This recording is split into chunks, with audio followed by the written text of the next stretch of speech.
All right, welcome back everyone to Foundations of Business Management 1104. Hope everyone is doing well. As we continue to get through the summer session one here, and we're going to focus today on chapter 12 in managing human resources. Let me share my screen.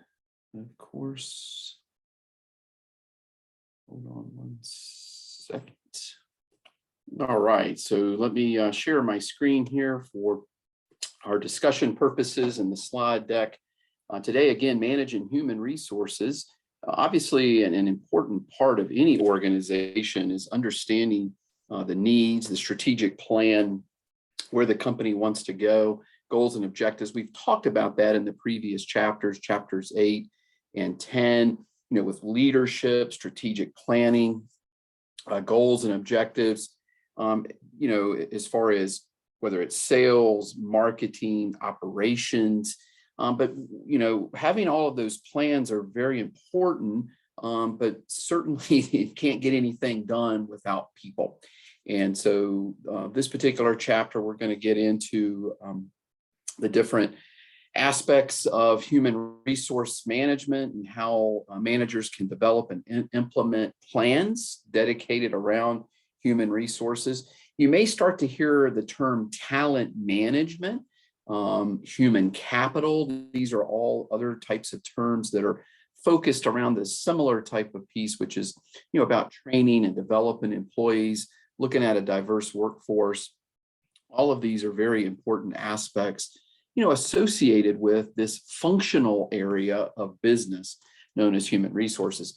I would argue that everyone that is in business will be either directly involved in human resources or indirectly.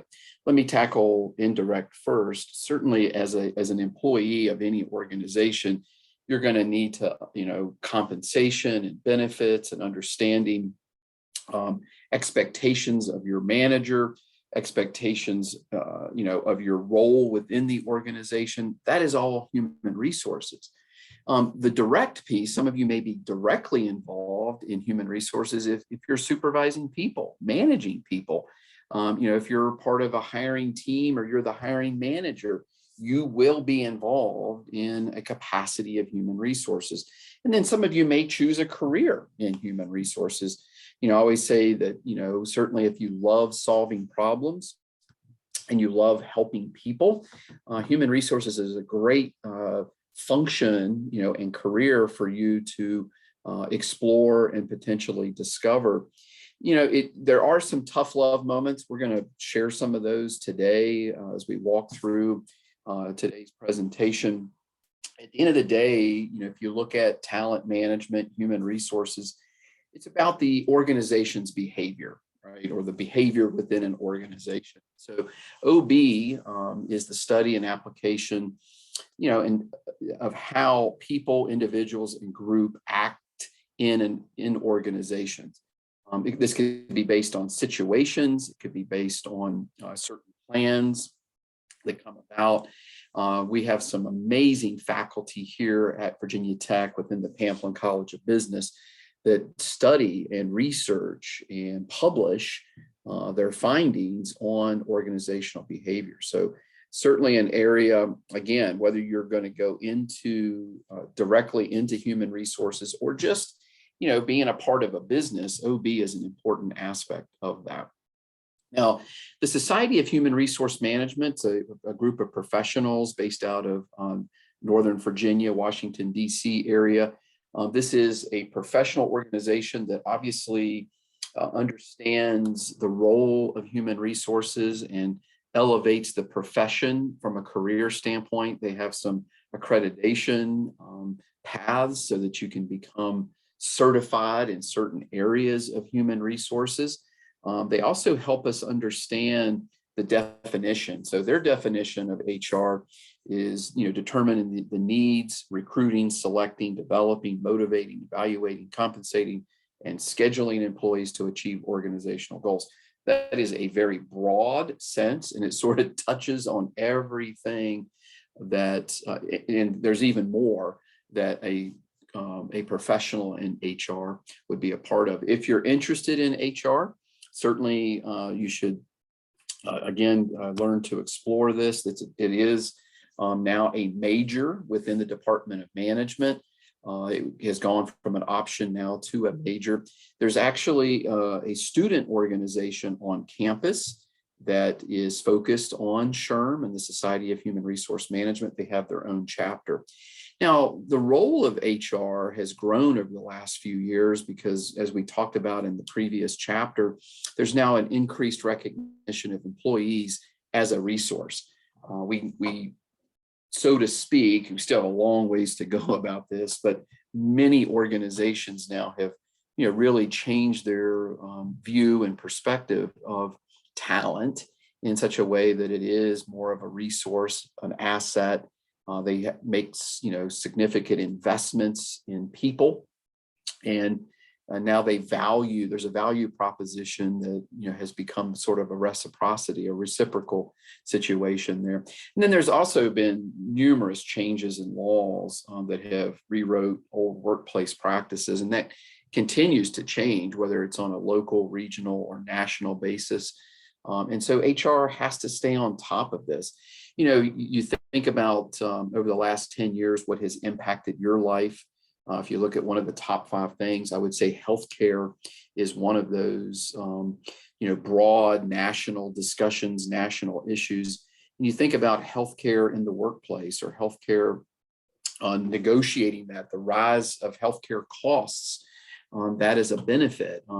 And that has certainly had to be strategically managed by, and then tactically implemented by an HR department. So the actions the company engages, you look at, these are just specific definitions. I think attract and recruit, you understand. The word develop is, it's the orientation of new employees. So what we would refer to as the onboarding process. Think about your journey as a student. You go through an orientation, right? So where's, where are things? I mean, it's something as simple as that, as to what you can and can't do, the expectations, roles, and responsibilities. As a student, you had to kind of go through that. Think now, use that same learning and that same perspective, but now you're a new employee, right? So you're a new employee within an organization. Maybe you're an intern within an organization. So you have to be able to have this orientation or onboarding. Now, the other part is training and development. And this is something that I think sometimes gets lost in organizations. But the best way to, keep employees motivated and really understand, their future within an organization is through training and development. And that actually shows an investment from the employer into the employee. And that could be something as, on an annual basis, for example, we go through Title IX training, we go through active shooter training. These are things that are important from a training and development standpoint for not only new employees, but for current employees. And then the other part is, perhaps you want to continue your education. Maybe you want to maybe you want to get a graduate degree, your MBA or a master's in something, and that certainly is part of development with that. And then the other part of development would be to grow within the organization, come in at a certain level, have a 3 to 5 year plan, with your supervisor, your manager, and what does that development plan look like going through that? Retention, which is a very, very important part, especially here in 2022. Is being able to keep those employees. So when we attract and recruit and we're developing, think about the monies that an organization spends on investing into that particular employee. There's a lot of money that goes in not only to that employee, but the people that are supporting that new employee as well. And so it's important to retain that talent as long as they're doing a good job. The performance management either meets or exceed expectations. That's important. And we have various ways of having retention, motivation, certainly appraising performance, more than just an annual appraisal. You'll hear more about that in just a few minutes. Compensation is an important piece, and then other incentives helps to drive quality employees. Talking about, again, the strategic plan we talked about in chapter 8, goals and objectives of the organization, then you have to kind of step back and say, okay, what is needed? So step 1 is identifying the human resources currently available in the organization. What do those skills look like? Do they meet the current expectation? Do they meet a future state? The second then would be to forecast, okay? Here's where the strategic plan wants to go. Do we have the right people? Do we have the right skills? Are there gaps in that? And how do we match that up? And number 3 then is to measure the gap between the two, and then find the right people, recruit the right people in getting that. Start to look at a job analysis. A job analysis is when HR works with the hiring managers to identify the tasks, the responsibilities, what knowledge and abilities are needed to perform that specific job. And then managers use this information then to come up with a job description. So a job description is just listing the duties and responsibilities. I'm sure if any one of you have worked previously, you know what a job description looks like. And then a job specification then goes a little bit deeper and lists the skills, the knowledge, and the abilities needed to perform that job. So that becomes the qualifications. So you got some keywords here, some things that you need to center in on. Job description is the duties and responsibilities. You look at qualifications, skills, knowledge, and abilities. All of that then is part of a job specification. And again, all of this is done through an analysis. It's not just something that, hey, we need a particular consultant, or we need a specific analyst. Let's just go pull something out. This is done through collaboration, HR, hiring manager, again, working through others to find the best qualifications for that particular position, and then posting that position is important. Some different functions of human resource management. Again, I think of human resource management as being the champions of culture, the culture of an organization, and really working collaboratively across the organization. Certainly working with the C-suite, so CEO, CFO. You look at the chief information officer, chief marketing officer, all the C-suite of leadership, and HR has to be that champion of that culture and the champion of organizational behavior. And so you can see here all the various functions. This is not all or inclusive. There's other things that certainly HR works on as well. We've talked a little bit about recruitment. You can see here the definition of that, selection, which is really just finding the suitable candidate and assigning them to openings at the firm. It's, there's a book called Good to Great by Jim Collins, and he writes about there being, think of a bus, a school bus, and there's seats on that bus, and those seats on the bus represent functions within an organization. And, Collins writes about the fact that, when you're in that selection process in recruitment, you want to understand what the seats on the bus, but find the right people to put on the bus. Sometimes we put people, we bring people in, we may not have a specific position, but we can see that there's talent there. We want to develop them. Those are called management rotation programs. And a lot of organizations now have these management rotation programs. So they see the value in that employee. They see the value of just give them some time within the organization, train them on different skills, give them different opportunities within functional departments of the organization, and then they'll find the right seat on the bus. Then there's times where we have people on the bus that don't belong on the bus, and we have to, figure out ways from a performance management to help them so that they can, find their way. Sometimes that's through performance management, and in other ways through counseling, mentoring, and motivating.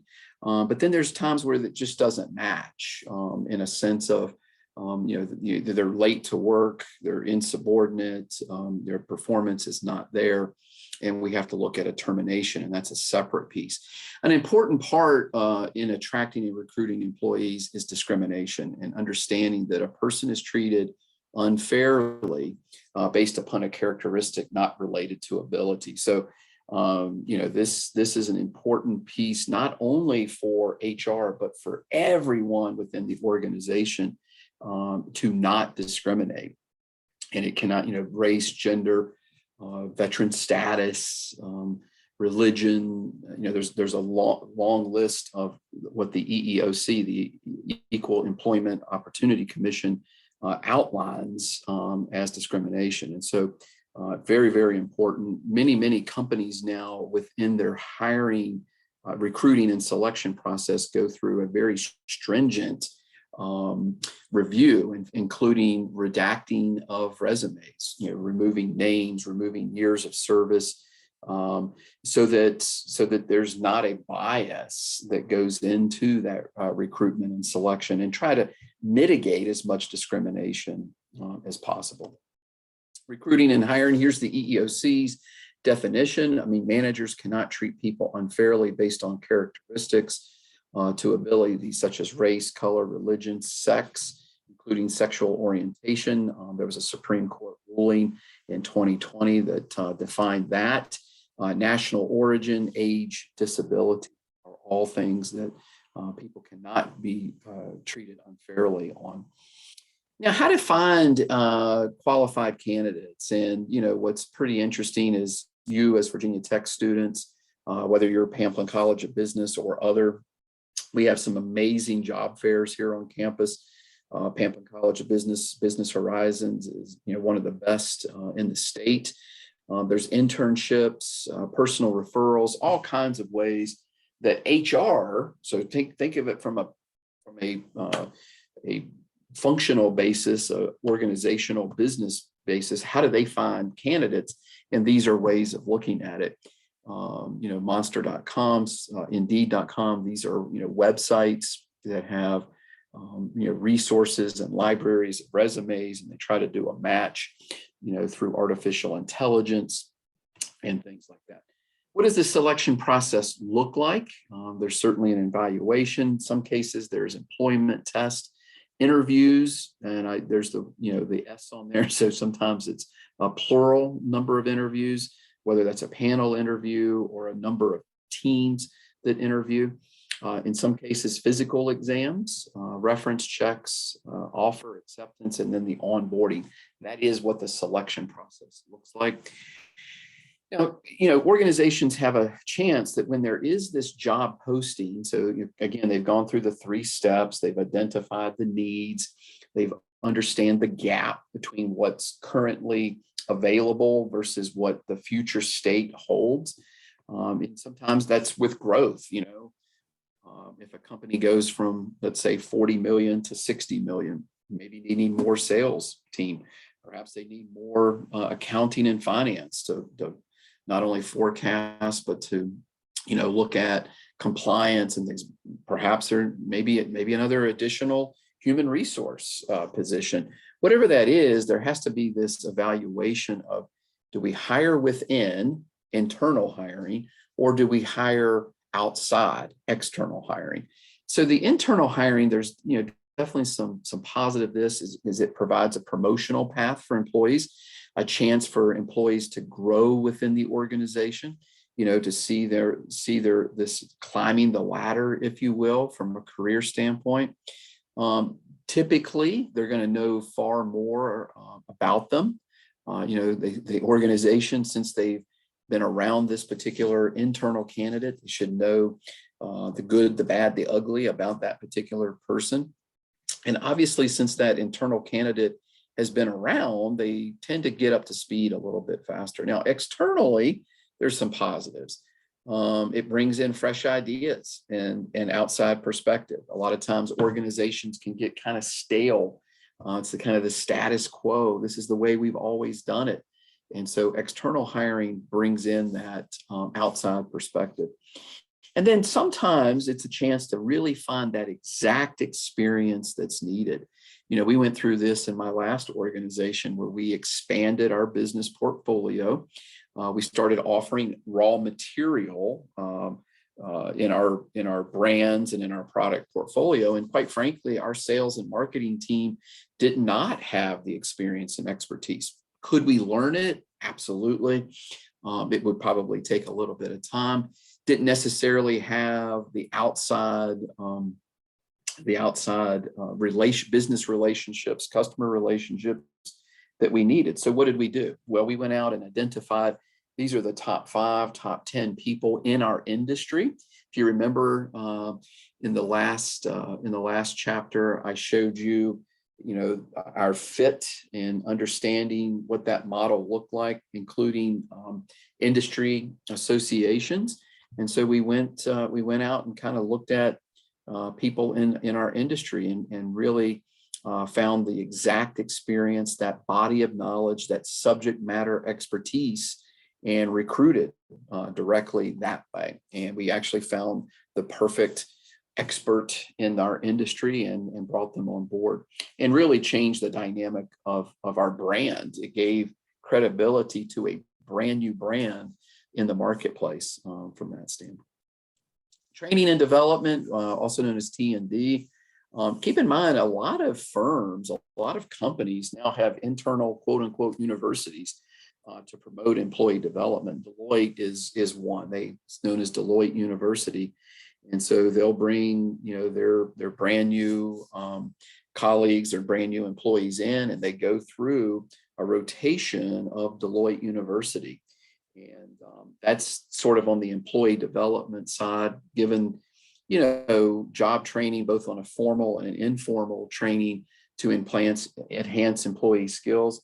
It also, on the new employee orientation, makes the new hire feel welcome and comfortable and prepared for work. It's interesting, when you start to look at employee skills, gaining new skills is strongly encouraged. I think I've mentioned in this session a couple of times that there's this continuous improvement, always learning, lifelong learning. What does that mean? And it kind of starts here at the employee development side. Diversity, and here at Virginia Tech, we talk about diversity as through our principles of community. Diversity also has a strong place and a role within organizations because it offers perspectives that help to generate ideas and solving problems and connects really with an ethnically diverse customer base. And so it doesn't matter what industry that you're in, it's important to understand the value of diversity and bringing those diverse thoughts into the organization. Capital One, for example, does an amazing job at their focus on diversity, equity, inclusion, and belonging, and making sure that their colleagues, their employees all have a voice and have a place. And so they'll actually have affinity groups that will meet both during work and after work to strongly encourage their voice and make sure that there's this sense of belonging. So like, for example, women in technology, and making sure that that group has confidence and they feel like they're a part of it, and that they can also start to work on succession planning, career growth, professional development, and encouraging one another through that. It's also important for the organization to listen. So not only go through the process of having these, right? It's more than just check the box. Yes, we have a diverse workforce, but to actually practice by listening and learning and empathy and, executing more than just talking. It's an important aspect. And so there's research that's been done on diversity. This is a Deloitte and McKinsey study that talks about the benefits of having a diverse workforce. 80% more likely to innovate, 30% higher customer satisfaction, and there's some others there that are very, very important. I'm going to share a video with you now on what diversity means at a very large consumer products company. It may be a company that you recognize. And you can see diversity on a number of different levels, but the reasons why, the attributes of diversity within their organization. So let me share this video with you now, and we'll get it on the other side.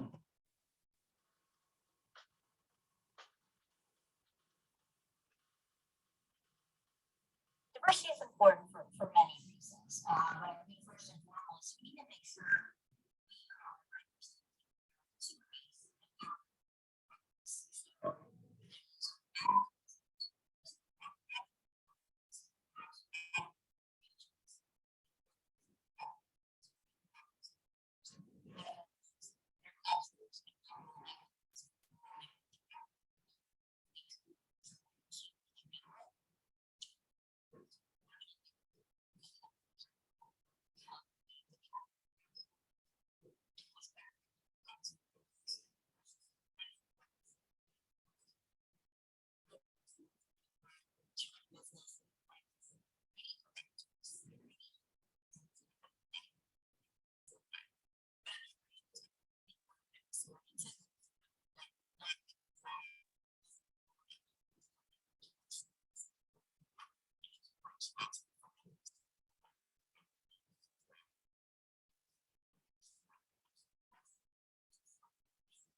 So awesome understanding there of what diversity means to that particular organization. And I would say that, that would hold true for most organizations as well.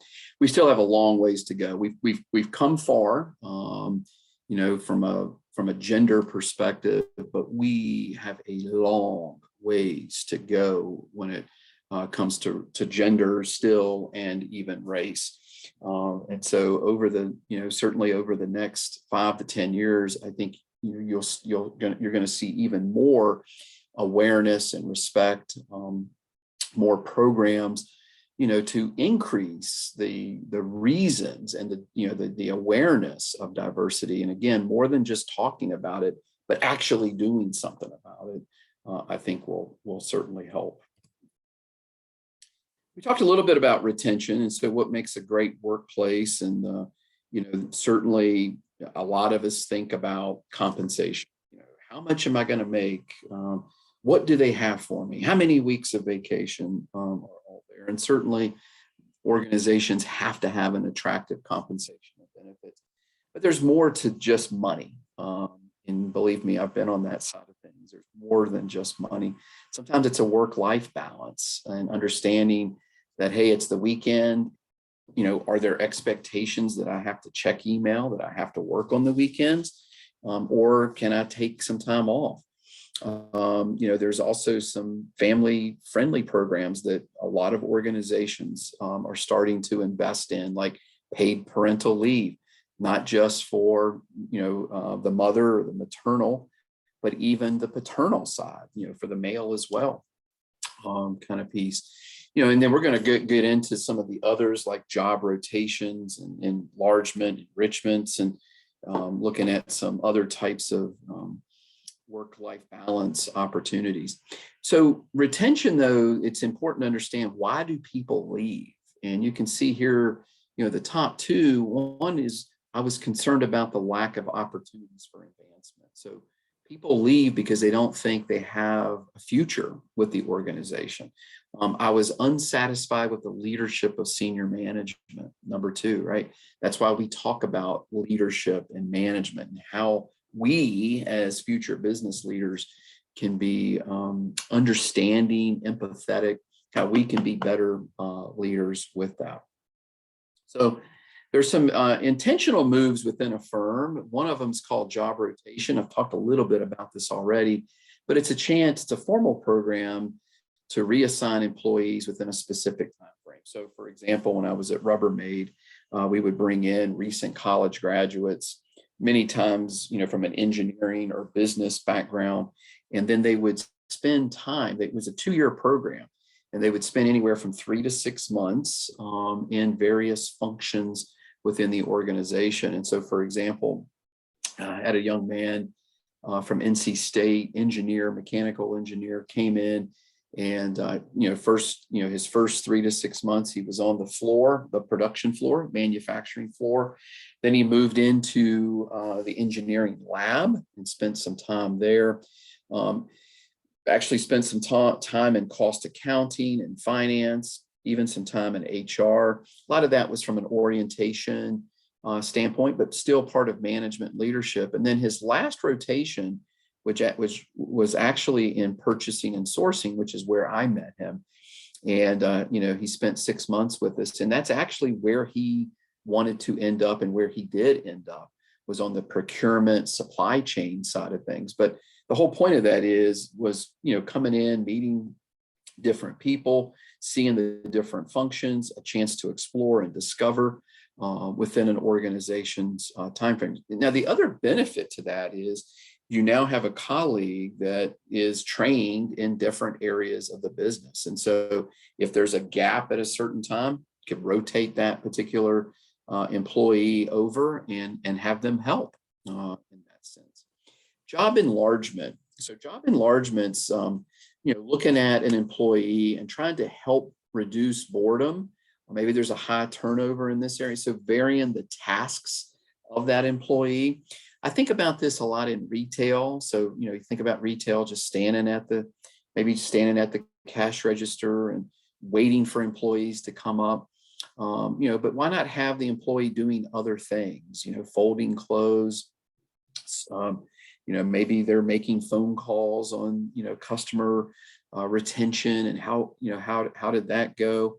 That's job enlargement. So, having the employee do other tasks within a certain day.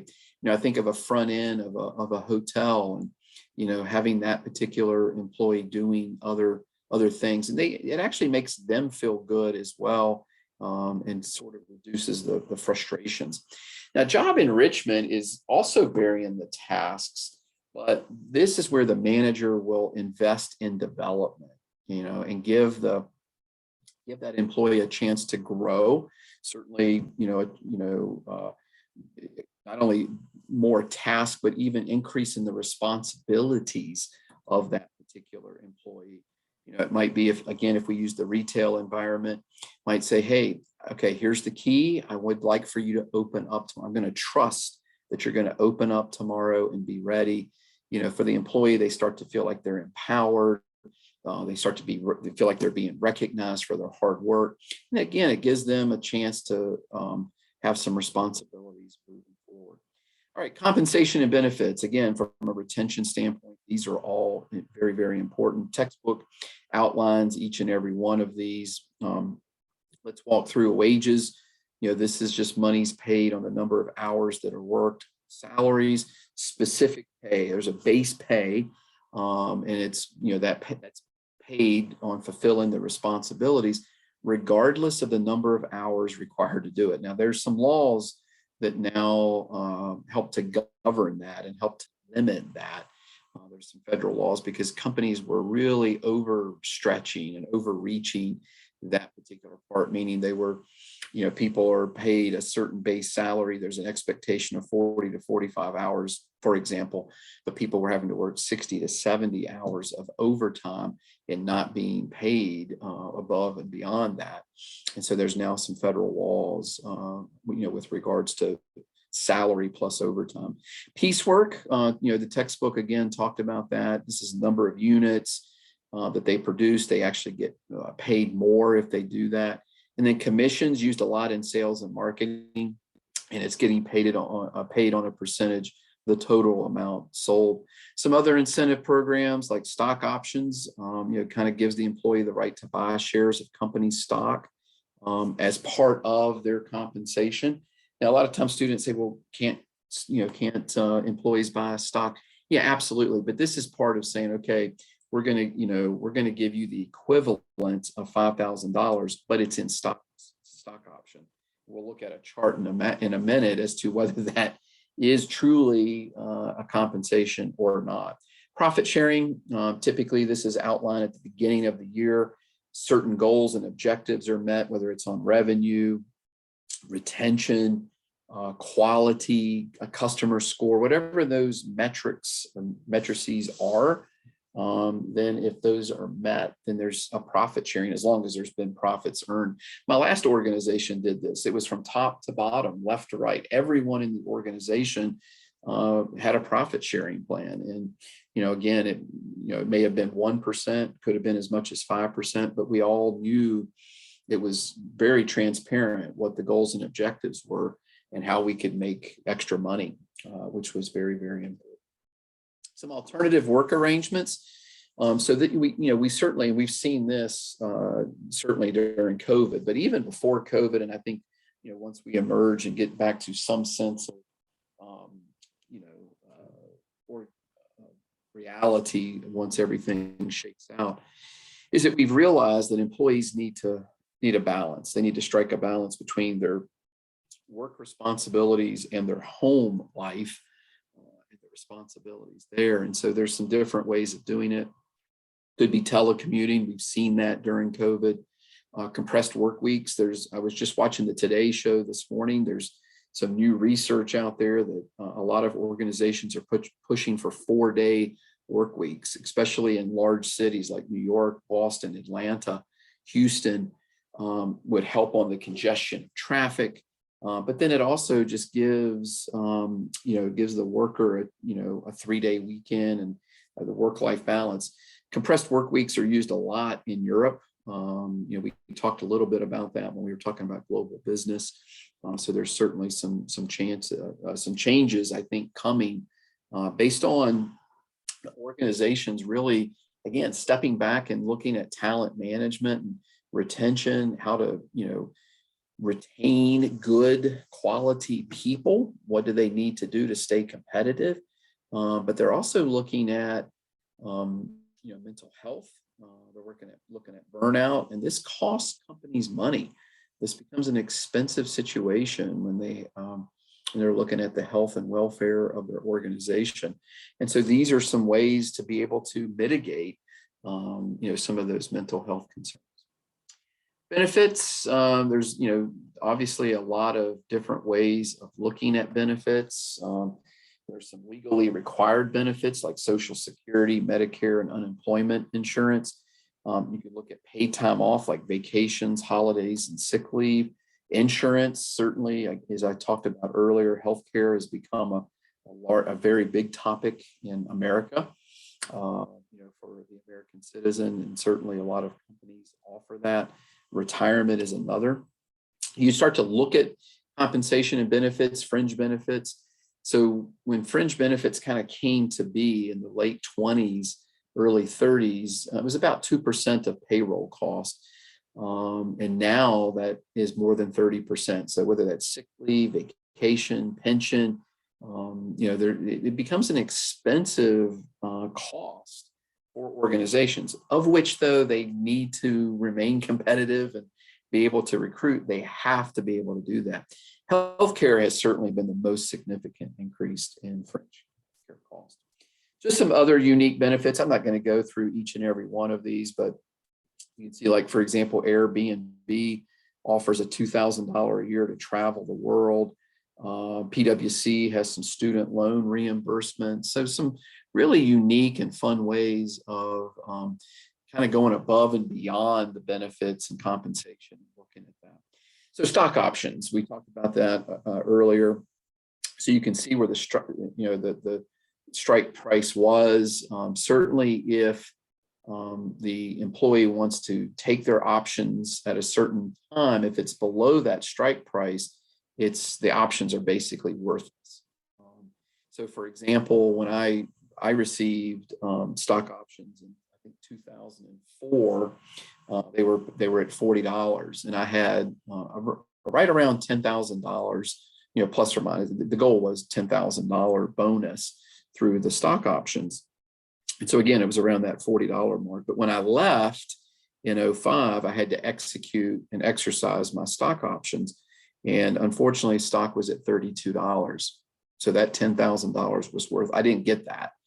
It was, certainly nice. Now, a lot of the people that stayed and are still there, that 10,000 became, $40,000 to $50,000 because they maintained, those options over time, and then they accumulated them year after year after year. So definitely, it's not a guarantee if the stock goes down.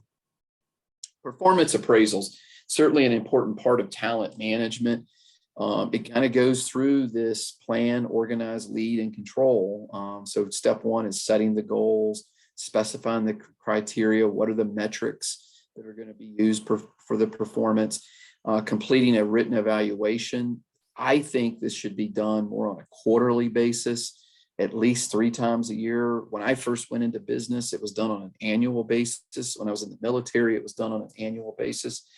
I think it should be done on a much more frequent basis than that. And as a manager, that's what I have done in the past.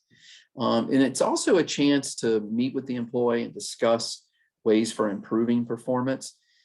I think there should be a 4th step here.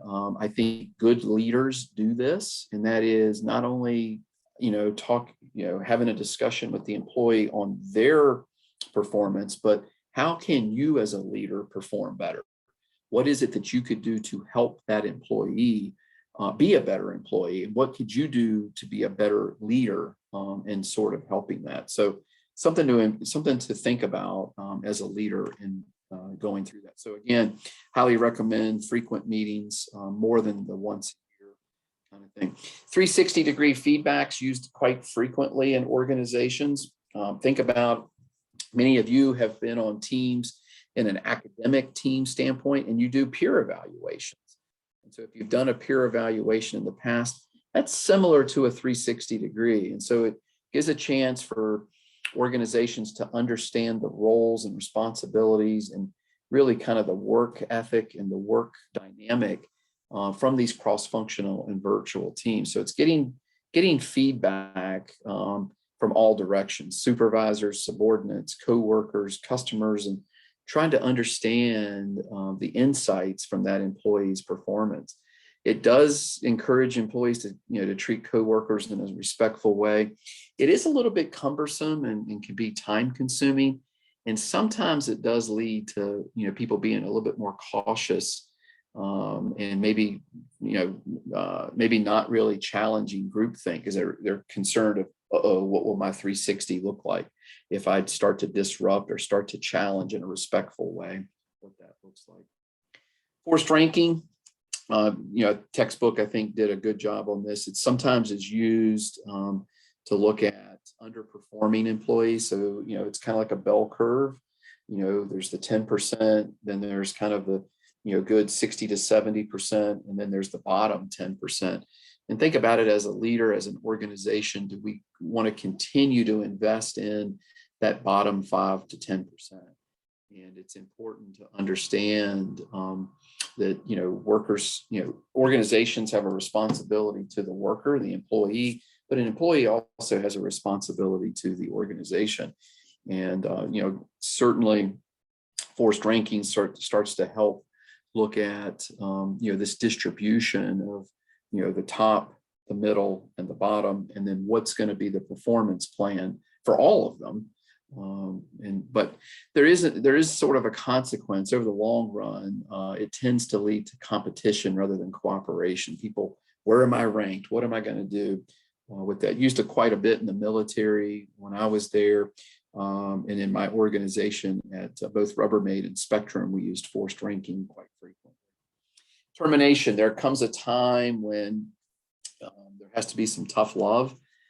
Sometimes there's a voluntary turnover, and that's a valued employee may leave. They may resign to move on to another position, another company. Sometimes there's involuntary turnovers like firings that should be tied closely to a performance evaluation system.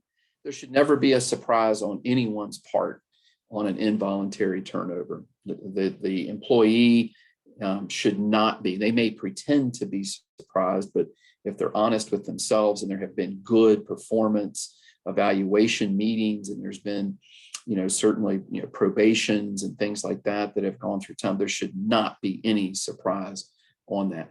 Sometimes there's layoffs and downsizing. If you look at the last couple of years with COVID, the business conditions changed.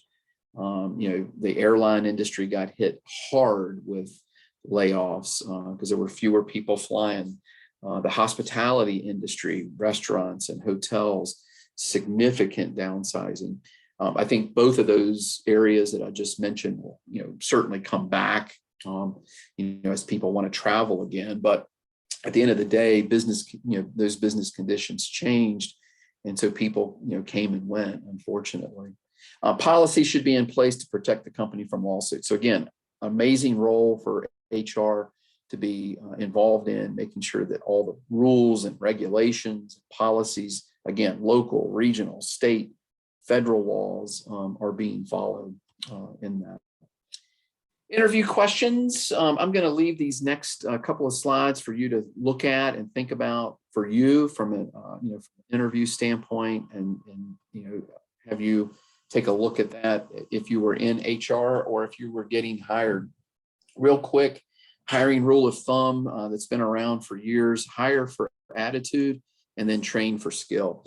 And so again, this is finding the right people to put on the bus, finding the right seat, what the seats are on the bus. Once they're on the bus, then we can train them for skills. Deloitte University was a great example before, and so an important aspect. All right, I'm going to stop here. Certainly, if you have questions as you continue your journey through this session, please feel free to reach out, and we will certainly answer those questions.